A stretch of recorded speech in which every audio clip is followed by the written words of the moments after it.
let's move on to the religion portion of this show, and it's actually just bad news this week. Absolutely. So when it comes to religion, we have an article here from the Cape Times. Freedom of speech draws big support. This is a petition to reinstate somebody on the UCT SRC after she called gay marriage a sin on a social network. And now some people at UCT are saying actually she shouldn't have been removed from her post. It is her prerogative to say what she wants. Now, Knox, you and I have had a conversation about the Supreme Court ruling before. Actually, you can go and watch it on a previous Sex, Religion, Politics episode.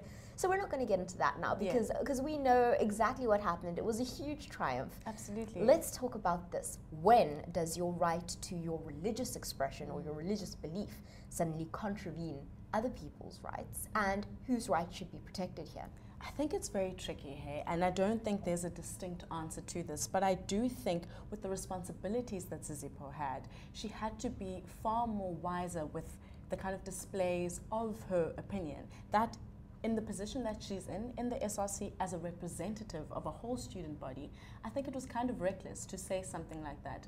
I do think also that the response from some of the students, I heard that they did go into her office and try to take down some of her, religious notices on her wall. And it sounded quite forceful what happened to her. And took photos, and it's quite an aggressive approach. I don't support that. But I do think what she posted was irresponsible, and it infringed on not only her job, but other people's freedoms to be themselves. So I do think, there's reason to be upset. I do think that some of the students are taking it too far.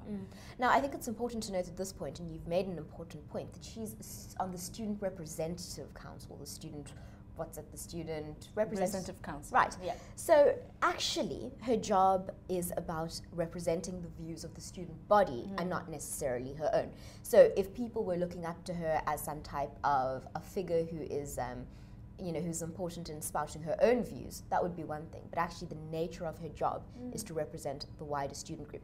You've got a tweet from her, as I understand. What did she say? Well, it was more than a tweet from Leandri, who was actually putting it out to other people. So they'd screen grabbed what she said, and of course this was put out to Twitter users as to what do they think, and what's our progressive tertiary institutions teaching our youth, which I think is super important.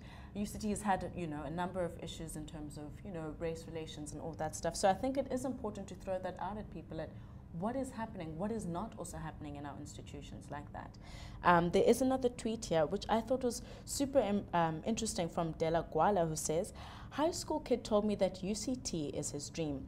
I wanted to say, be careful, black child. Don't let pretty buildings fool you," with the hashtag Transform UCT. So it would seem there's a lot that they still need to work on, and people aren't happy in that situation. In fact, many people saying that the statue coming down was just the beginning of widespread transformation that needs to happen at UCT. It would seem that it's not just a black-white issue, it goes much, much deeper. Although it is easy to point the finger at UCT, but we know that these issues run deep throughout South African society. Absolutely, and this is, I think, just a place where people are thinking, and I mean this is what tertiary spaces are for, but I do think Zizipo does need to make, maybe not an apology, but try and make amends some way or another. I do understand that she does refuse to apologize at this stage, and is trying to protect her rights, but I do think in the position that she's in, it might have been a problem.